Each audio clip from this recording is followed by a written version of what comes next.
नमस्कार विद्यार्थी मित्रांनो, 1 ते 50 पर्यंतच्या क्रमवार नैसर्गिक संख्यांची बेरीज कशी करायची किंवा पहिल्या 50 नैसर्गिक संख्यांची बेरीज कशी करायची।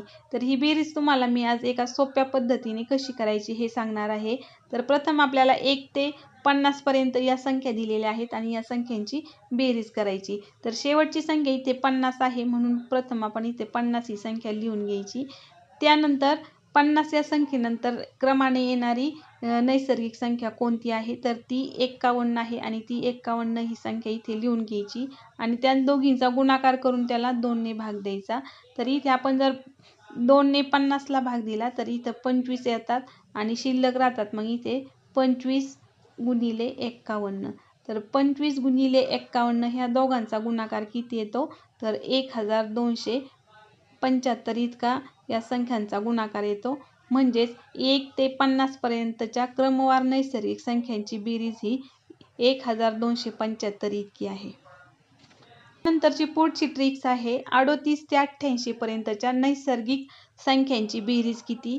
तर आता ही बेरीज कशी करायची, तर यासाठी आपल्याला एक ट्रिक्स वापरायची आहे। प्रथम आपल्याला 38 आणि 88 यांची काय करायची, बेरीज करून घ्यायची आणि त्या बेरजेला 2 ने भाग द्यायचा। तर 38 ते 88 यांची बेरीज किती होते, तर त्यांची बेरीज होते 126 आणि भागिले 2 करायचं। गुणाकारामध्ये 38 ते 88 पर्यंत एकूण संख्या किती आहेत त्या संख्या लिहायच्या। तर 38 ते 88 मध्ये एकूण संख्या आहेत 51। तर इथे आपण 2 ने 26 ला भाग देऊ, तर 26 ला जर भाग दिला तर 63 चा भाग जातो, म्हणून इथे शिल्लक राहतात 63 गुणिले 51।